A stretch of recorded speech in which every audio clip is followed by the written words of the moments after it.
بسم الله الرحمن الرحيم.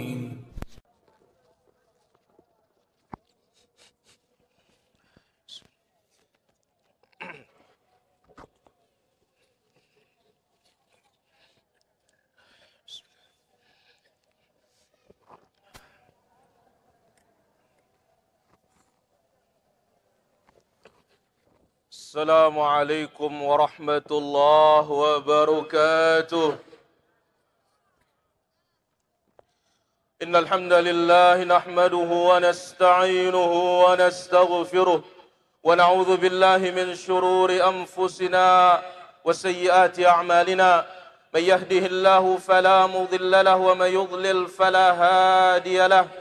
أشهد أن لا إله إلا الله وحده لا شريك له وأشهد أن محمدا عبده ورسوله.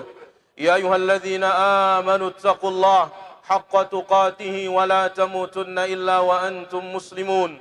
يا أيها الناس اتقوا ربكم الذي خلقكم من نفس واحدة وخلق منها زوجها وبث منهما رجالا كثيرا ونساء واتقوا الله الذي تساءلون به والأرحام إن الله كان عليكم رقيبا.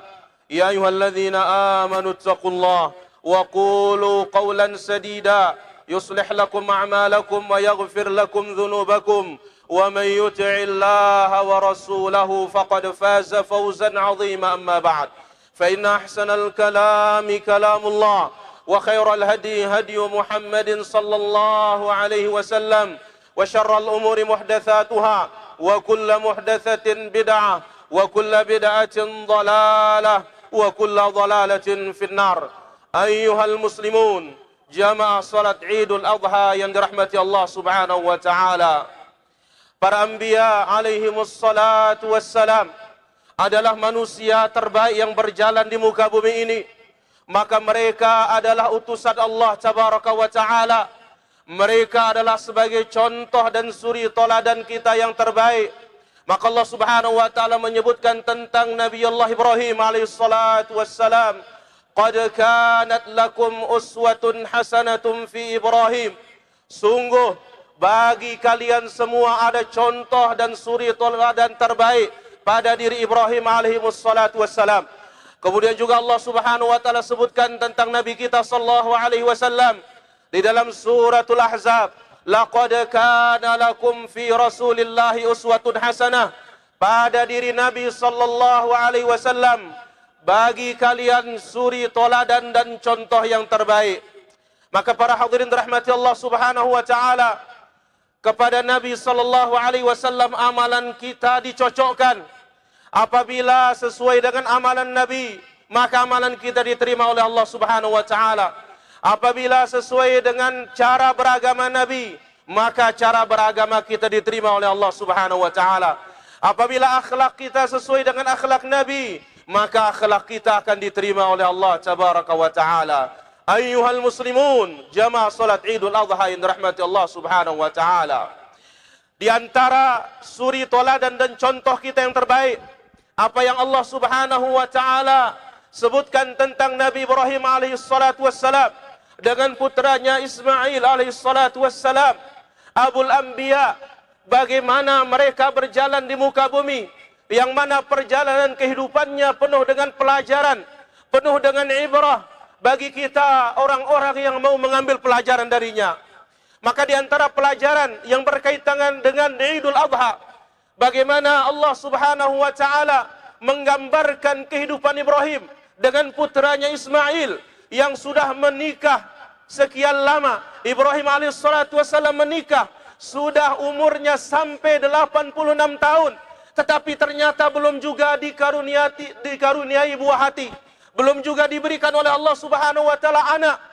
Ternyata setelah Allah Subhanahu wa taala memberikannya anak, datang pun ujian yang bertubi-tubi dari Allah tabaraka wa taala. Maka di antara ujian yang sangat besar yang Allah Subhanahu wa taala berikan kepada Ibrahim alaihissalatu wassalam, Allah perintahkan dia untuk menyembelih anaknya, mengorbankan anaknya, orang yang dinanti-nanti, buah hati yang ditunggu sekian lama. Setelah begitu besar, sedang enaknya dipandang, sedang senangnya dilihat, sedang senangnya orang tua bermain-main dengannya. Ternyata datang perintah Allah Subhanahu wa taala, "Ya abati, ya bunayya inni ara fil manami anni azbahuka fanzur madza tara." Wahai anakku, sungguh telah datang dalam mimpiku Allah Subhanahu wa taala perintahkan aku untuk menyembelihmu. Allah perintahkan aku untuk mengorbankanmu. Fanzur madza tara. Bagaimana pendapatmu hai anak? Bagaimana idemu? Bagaimana pemikiranmu? Bagaimana sikapmu terhadap perintah Allah Subhanahu wa taala? Seorang anak yang merupakan nabi pilihan Allah Subhanahu wa taala, yang darinya terlahir nabi yang terbaik, nabi yang paling mulia, nabi kita, nabi besar Nabi Muhammad sallallahu alaihi wasallam. Sikap yang penuh dengan keimanan, sikap yang penuh dengan kesabaran dan keteguhan. Dia mengatakan, "Ya abati fa'al ma tu'mar, satajiduni insyaallah minas sabirin." Wahai bapakku, laksanakan apa kata Allah Subhanahu wa taala, maka engkau akan dapati aku termasuk orang-orang yang bersabar. Hadirin yang dirahmati Allah Subhanahu wa taala, para ulama kita menyadur dan mendulang dan mengambil dari peristiwa bagaimana Ibrahim diuji oleh Allah Subhanahu wa taala, ada beberapa pelajaran yang bisa kita ambil di kesempatan yang berbahagia ini. Pelajaran yang pertama, as-sam'u wa ta'atu lillahi rabbil alamin. Kepatuhan dan ketundukan dan ketaatan mutlak hanya kepada Rabbul Alamin tabaraka wa taala. Seorang dituntut untuk istislam, seorang dituntut untuk berserah diri, sebagaimana yang kita ikrarkan di dalam salat kita, inna salati wa nusuki wa mahyaya wa mamati lillahi rabbil alamin. Sesungguhnya salatku, sembelihanku, ibadahku, hidupku dan matiku hanya sepenuhnya untuk Rabbul Alamin tabaraka wa taala. Maka oleh karena itu para hadirin rahmati Allah azza wa jalla, bagaimana sikap seorang putra dan bagaimana sikap seorang bapa terhadap perintah Allah Subhanahu wa taala, Allah terangkan di dalam surat As-Saffat pada ayat yang ke-102. Apa kata Allah Subhanahu wa taala? "Falamma aslama wa tallahu lil jabin." Ketika dia sudah berserah, Ibrahim bersama putranya berserah kepada perintah Allah, maka anaknya pun ditelungkupkan, tidak dihadapkan di hadap samping, tidak juga dihadapkan Ismail ke hadap atas, tetapi ditidurkan di hadap ke bawah. Pelajaran disebut oleh para ulama kita, kenapa Ibrahim alaihissalatu wassalam telungkupkan putranya ketika akan dipotong, supaya dia tidak kasihan terhadap anaknya. Anak yang sudah dinanti sekian lama, ternyata Allah Subhanahu wa taala perintahkan dia, sembelih dia wahai Ibrahim. Bagaimana seorang bapak yang punya nurani akan berani untuk menyembelih anaknya yang masih muda belia, yang sedang enak dipandang, tetapi adalah perintah Allah Subhanahu wa taala. Dia harus sanggup korbankan jiwanya, dia harus sanggup korbankan perasaannya. Untuk apa? Agama Allah tabaraka wa taala. Maka Allah Subhanahu wa taala tidak sia-siakan pengorbanannya Ibrahim alaihissalatu wassalam. Maka disebutkan oleh Al-Imam At-Tahawi rahimahullah taala, beliau mengatakan di dalam akidahnya, wala tathbutu qadamul Islam illa ala dhahri taslim wal istislam. Ketahuilah bahwasanya kaki orang di atas Islam tidak pernah akan kokoh kecuali dibangun atas dasar at-taslim. Dia terima apa yang datang dari Allah dan Rasulnya, wal istislam, dan dia pun berserah kepada Allah Subhanahu wa taala sepenuhnya. Ini pelajaran pertama para hadirin rahmati Allah azza wa jalla. Ketika datang perintah Allah Subhanahu wa taala, hendaklah seorang beriman mengatakan sami'na wa ata'na, sekalipun itu buruk di dalam pandangannya. Pelajaran yang kedua yang bisa diambil dari kisah ini adalah, yaitu hendaklah kita banyak bersabar. Mengajarkan kita kesabaran. Bagaimana seorang putra ketika diingatkan kepada bapaknya, ketika dialog dengan bapaknya, Allah Subhanahu wa taala perintahkan aku untuk menyembelihmu nak. Seorang anak yang disifati oleh Allah bi ghulamin halim, kami berikan kepadamu ya Ibrahim laki-laki, anak laki-laki yang penuh dengan keteguhan dan kesabaran. Bayangkan Ismail dengan tenang mengatakan, ya abati fa'al ma tu'mar, satajiduni insyaallah minas sabirin. Hai bapak, kerjakan apa yang diperintahkan kepadamu. Niscaya aku akan menemuimu. Niscaya aku akan menghadapinya dengan penuh kesabaran. Kesabaran dalam agama kita bimanzilatir ra'si minal jasadi. Dia ibarat kepala dengan badan. Bahkan para sahabat mengatakan al-imanu nisfani. Iman itu dua bagian. Nisfu syukrin wa nisfu sabrin. Separuhnya rasa syukur kepada Allah dan separuhnya rasa sabar yang wajib kita tundukkan dan kita tumbuhkan pada diri kita. Kesabaran yang tidak bisa diukur. Bagaimana hebatnya seorang anak yang siap menerima dirinya akan disembelih, yang siap dirinya menerima untuk dibunuh.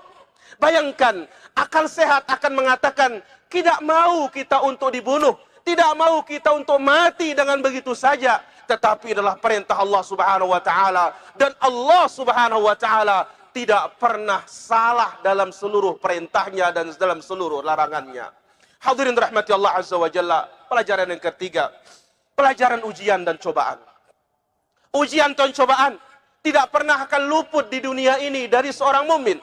Bahkan Nabi sallallahu alaihi wasallam menyebutkan di dalam sabdanya, "Fama yazalul bala'u bil mu'min." Senantiasa ujian itu akan menimpa orang beriman hatta yatrukahu yamshi 'alal ardi bila khati'ah, sehingga dia berjalan di muka bumi ini tanpa dosa. Allah Subhanahu wa taala sebutkan apa kata Allah tentang Ibrahim dan putranya, "Inna hadza lahuwal bala'ul mubin." Sungguh ini adalah ujian yang sangat nyata. Anak yang dinanti sekian lama, sedang enak-enaknya dipandang, sedang enak-enaknya dilihat. Ternyata Allah Subhanahu wa taala suruh dia, sembelih dia wahai Ibrahim. Hati mana yang tidak akan hancur dengan ujian seperti ini? Tetapi itulah ujian, cobaan dari Allah Subhanahu wa taala. Di sini akan nampak keimanan seorang hamba. Apakah imannya benar ataukah imannya tidak benar? Apakah dia termasuk orang-orang yang bersabar terhadap ujian itu, ataukah dia bagian dari orang-orang yang tidak bersabar? Hadirin rahmati Allah Subhanahu wa taala. Pelajaran yang keempat, al-faraju ba'da syiddati.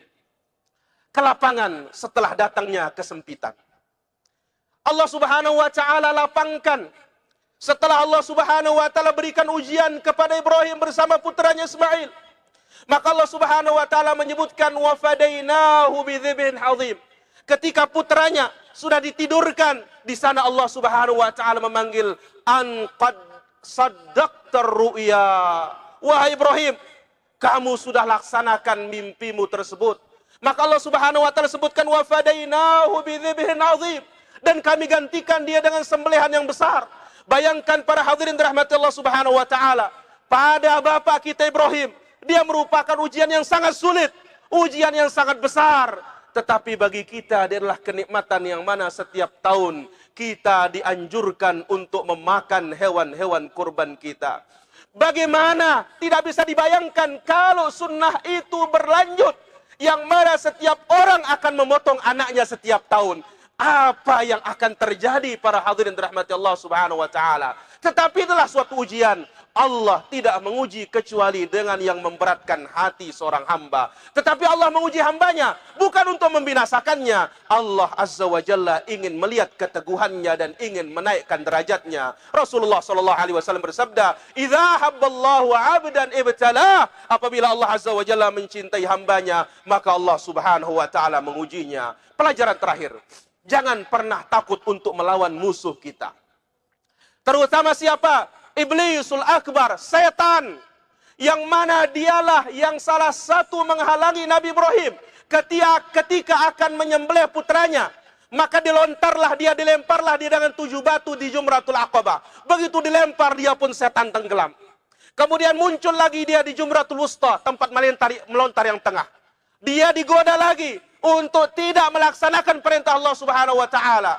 Mungkin kalau iman-iman kita siap tergoda, tetapi seorang nabi, Abul Anbiya, Imamul Hunafa, imamnya orang-orang yang bertauhid, maka dilemparlah dengan 7 batu dan 7 kerikil, tenggelamlah dia setan itu. Kemudian berikutnya muncul di Jumratus Sughra, lalu dilontar lagi dengan 7 kerikil dan 7 batu dan tenggelamlah dia. Di sini Rasulullah sallallahu alaihi wasallam bersabda, asyaitanu tarjumun wa millata abikum tattabi'un. Syaitan yang kalian lontar ketika kalian melaksanakan ibadah haji dan agama bapak kalian Ibrahim yang kalian ikuti. Hadirin yang dirahmati Allah Subhanahu wa taala.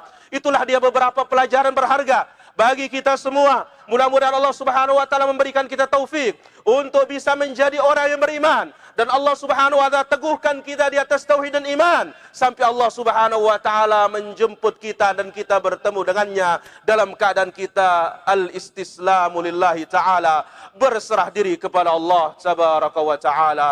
Akhirnya mudah-mudahan Allah Subhanahu wa taala memberikan taufik bagi jamaah kaum muslimin dan muslimat untuk bisa melaksanakan perintah Allah Subhanahu wa taala dan melawan godaan-godaan iblis dan syaitan yang itu merupakan musuh nyata dan musuh kita yang terbesar. Mudah-mudahan Allah Subhanahu wa taala memberikan kita taufik dan kekokohan. Allahumma ighfir lil muslimina wal muslimat wal mu'minina wal mu'minat al ahya'i minhum wal amwat innaka sami'un qaribun mujibud da'wat wa ya qadhiyal hajat. Rabbana zalamna anfusana wa illam taghfir lana wa tarhamna lanakunanna minal khasirin. Rabbana zalamna anfusana wa illam taghfir lana wa tarhamna lanakunanna minal khasirin. Allahumma arina haqqa haqqan warzuqna ittiba'ah wa arina al-batila batilan warzuqna ijtinabah wa la taj'alhu multabisan علينا فنضل. اللهم آمنا في أوطاننا، اللهم أصلح ولاة أمورنا وارزقهم البطانة الصالحة تعينهم على الخير يا رب العالمين. ربنا هب لنا من أزواجنا وذرياتنا قرة أعين واجعلنا للمتقين إماما. ربنا آتنا في الدنيا حسنة وفي الآخرة حسنة وقنا عذاب النار. وصل اللهم على نبينا محمد وعلى آله وصحبه أجمعين والحمد لله رب العالمين. تقبل الله ضحاياكم. الله أكبر الله أكبر لا إله إلا الله والله أكبر الله أكبر ولله الحمد والسلام عليكم ورحمة الله وبركاته.